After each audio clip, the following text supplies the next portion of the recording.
é do conhecimento de toda a população brasileira,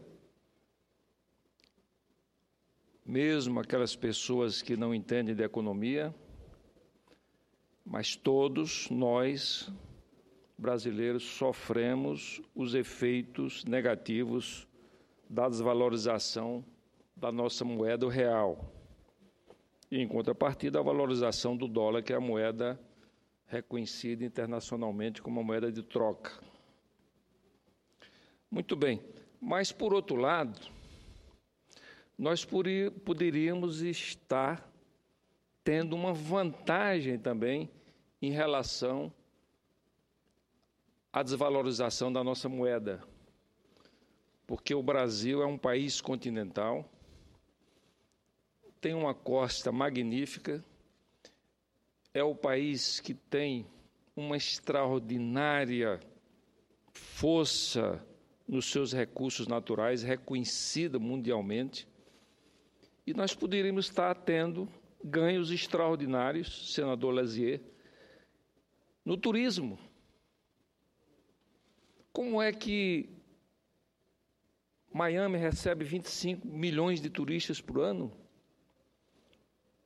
A França recebe mais de 55 milhões de turistas por ano para ver as obras construídas por Napoleão, as obras construídas pelo rei Luís XIV. E nós temos um país belíssimo, um povo maravilhoso e acolhedor, e recebemos pouco mais de 5 milhões de turistas. Portanto, nós não estamos recebendo a contrapartida positiva da desvalorização da nossa moeda, ou seja, da valorização do dólar americano. Temos, sim, um pouco de vantagem aí nas nossas exportações, mas como nós não somos um grande participante do mercado internacional, esses ganhos não são significativos. E aí, eu comecei a indagar por que nós não estamos tendo essa vantagem nesse momento. Então, eu perguntei a algumas pessoas, em vez de conversar com consultores internacionais, com especialistas, eu fui conversar com o meu motorista, fui conversar com a minha empregada, fui conversar com funcionários do jardim. Por que nós não recebemos turistas em nosso país? E todos eles foram unânimes em dizer que não recebemos turistas por causa da violência do nosso país. As pessoas têm medo de viajar para o Brasil, da mesma forma que o povo brasileiro hoje tem medo de se deslocar do trabalho para a sua residência, do lazer, de frequentar o cinema, de frequentar o shopping. Por quê? Porque os bandidos, aqui no Brasil, eles já tomaram conta das praças, das ruas, dos parques, das estradas, das fazendas, já estão tomando conta dos hotéis, do shopping. Então, o nosso povo está refém da violência urbana. E por que isso? Se nós examinarmos o que tem acontecido em outros países, verificamos que o gargalo que nós temos são as leis criminais. O objetivo das leis criminais e dos processos criminais, ele tem um objetivo não só de punir, mas de inibir o crime. Quando a multa é muito grande para o sonegador, a sonegação é pequena, porque a multa grande, ela inibe a sonegação, da mesma forma que a pena rigorosa, ela inibe o cometimento do crime. E nós não estamos tendo leis rigorosas. Por quê? Porque todas as vezes que o Congresso Nacional, a partir da redemocratização, principalmente a partir da Constituição de 88, onde o Congresso Nacional passou a ser mais aberto, receber influências de todos os setores da sociedade. O que é que tem acontecido no Brasil? Pessoas criam organizações não governamentais e aí se autodenominam especialistas em segurança. E são esses especialistas que, na hora que o Congresso Nacional vai elaborar uma lei mais rigorosa, mais restritiva, esses chamados especialistas é que vêm dar opinião aqui no Congresso Nacional e, muitas vezes, opiniões que prevalecem sobre a vontade da maioria dos congressistas. Senhor presidente, mudar esse quadro. E aqui eu vou citar um exemplo que impressionou a todos nós. Na Copa do Mundo de 2002, senadora Gleisi Hoffmann, o primeiro jogo do Brasil foi na Coreia do Sul, em um país, em uma cidade com 1 milhão de habitantes. E o número de crimes contra a vida naquela cidade era a média de 1 por ano, ou seja, 1 por 1 milhão de habitantes. No Brasil, hoje, nós temos a média de 26,5 por 100 mil habitantes. E em algumas capitais, a exemplo de Fortaleza, uma cidade maravilhosa, extraordinária, amada por todos nós, esse nível já está em 77 assassinatos por 100 mil habitantes.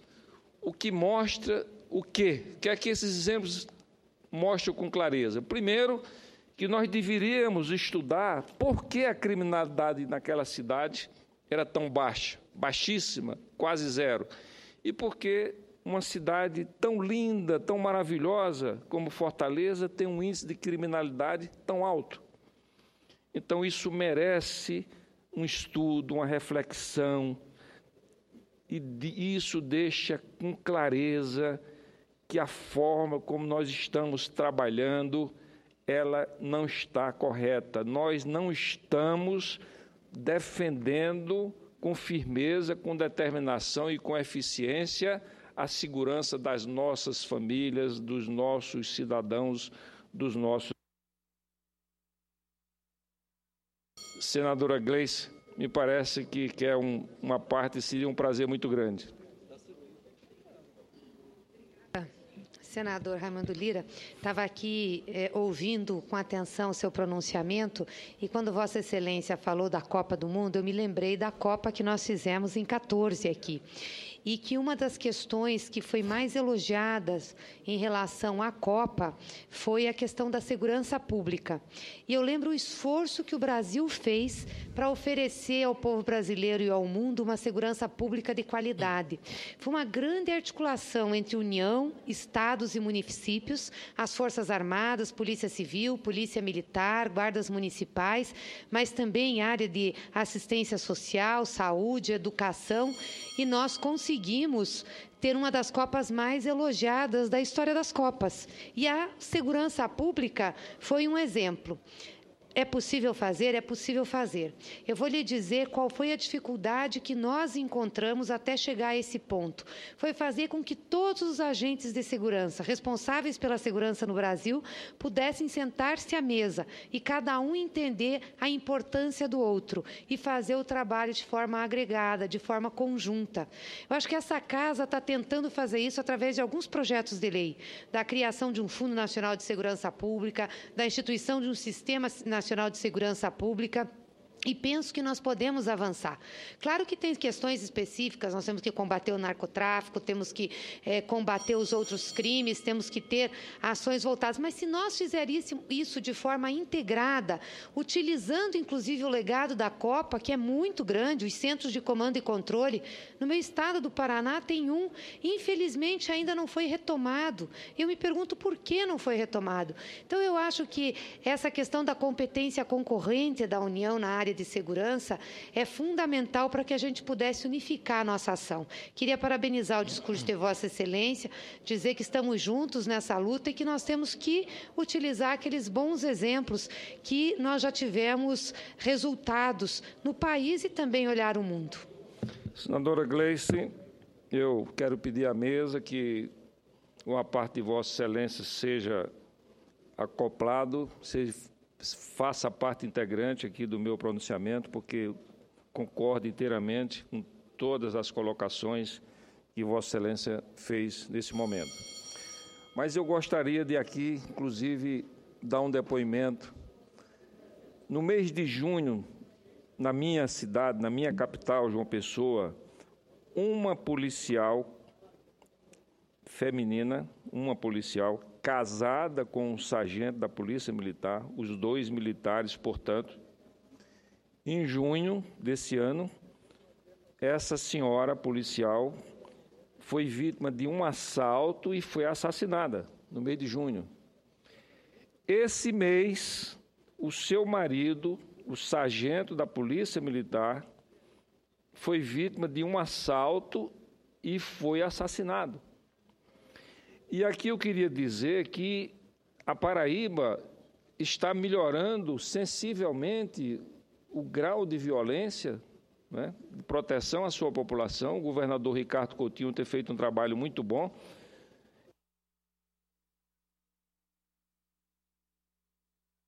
Saiu daquelas cidades que têm liderança no índice de criminalidade. Mas veja como nós estamos inseguros quando vamos à rua, quando vamos ao shopping, quando vamos ao cinema, quando vamos à praça. Nós estamos muito inseguros. Agora, veja também, senhores senadores e senadoras, a situação dos nossos policiais. Nós temos policiais que não honram a sua profissão, a sua farda, mas nós temos bons policiais que são cidadãos, que são pais de família, que são filhos, que são pais. E veja a situação dele quando eles arriscam a vida para prender um bandido perigoso, depois ele arrisca a segunda vez a sua vida para prender o mesmo bandido pelo mesmo crime, depois ele arrisca a quinta vez.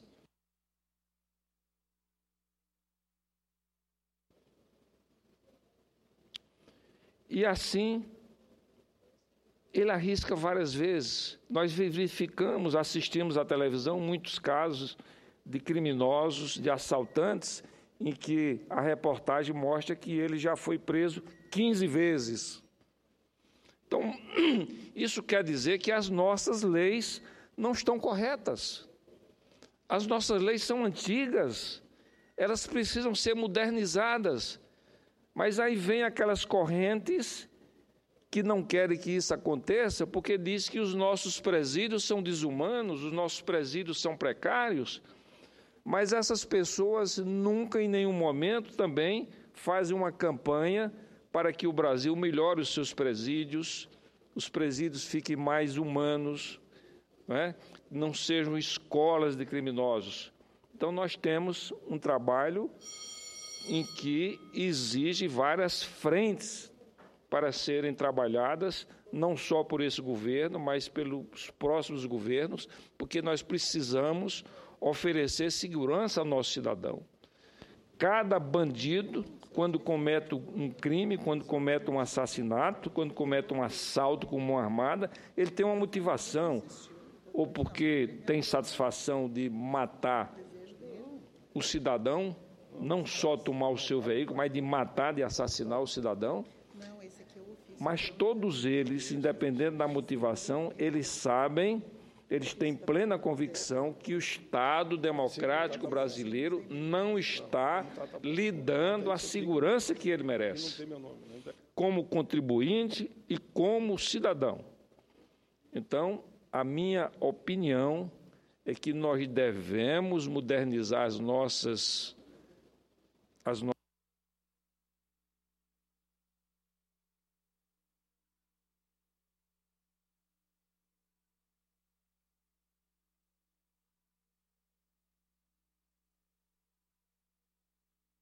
Lesier Martins. E aqui vou citar alguns exemplos que aconteceram de acordo com a nossa pesquisa.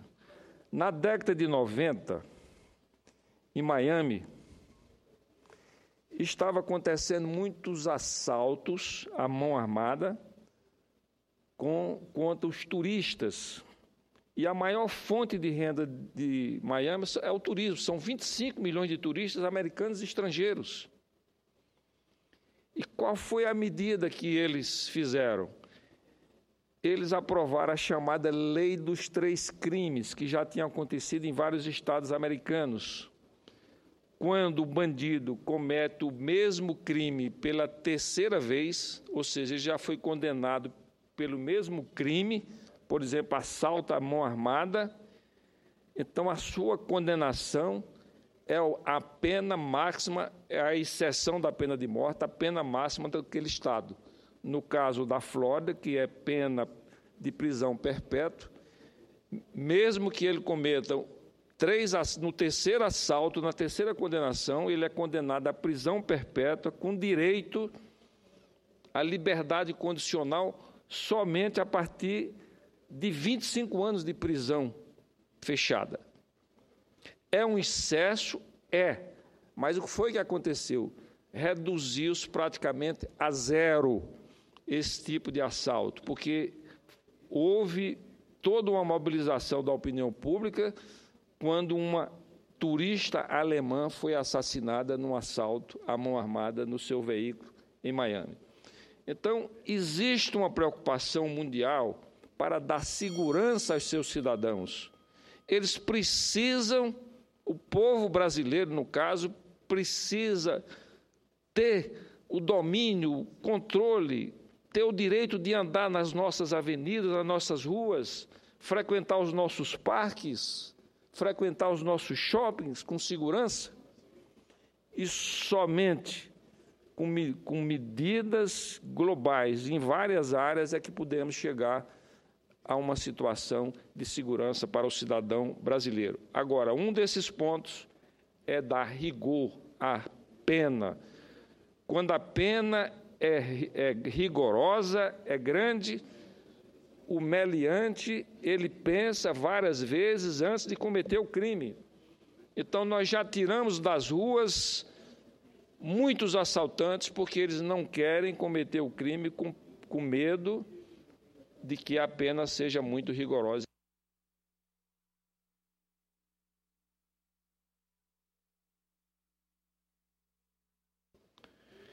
E aqui, senhor presidente, há poucos dias eu apresentei um projeto transformando em crime o uso da arma branca como arma,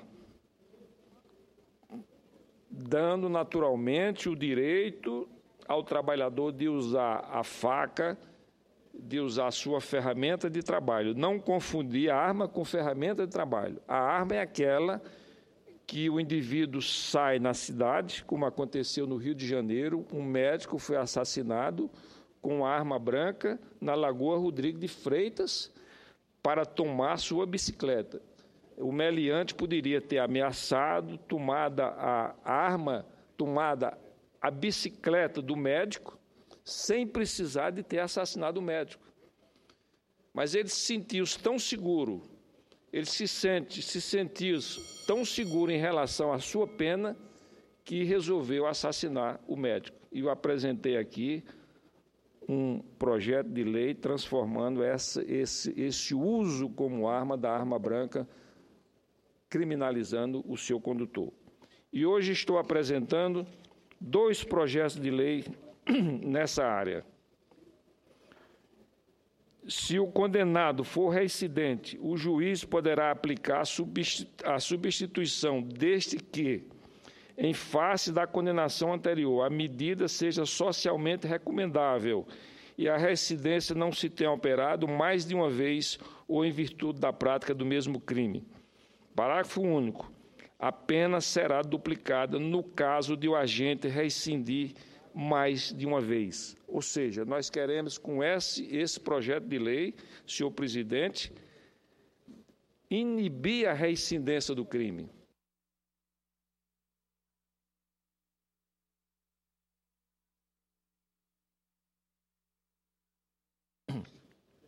Essa reincidência, naturalmente, vai ser penalizada com a dupla condenação prevista hoje no Código Penal. Apresentei também hoje o seguinte projeto de lei. Esta lei tem como objetivo agravar a pena do agente que pratica crime com a utilização de máscara, capacete ou qualquer outro artifício que impeça a identificação visual. Com a utilização de máscara, capacete ou qualquer outro artifício que impeça a identificação visual. A sociedade brasileira vem reiteradamente presenciando a ação de criminosos em diversas partes do Brasil que utilizam capacetes ou outros artifícios no momento da prática do crime. O objetivo claro de tais criminosos é o de impedir a sua identificação visual pela vítima ou por qualquer testemunha e, consequentemente, subtrair da autoridade policial na apuração de responsabilidade penal que lhe possa ser atribuída. Sendo assim, diante da dificuldade de se identificar o autor do crime e dos prejuízos que tal circunstância pode causar à persecução penal, propomos o agravamento da pena do agente que pratica crime com a utilização de máscara, capacete ou qualquer outro artifício que impeça a identificação visual. Feitas essas considerações, esperamos contar com o decisivo apoio dos novos pares para a aprovação do presente projeto de lei. Então, com a tecnologia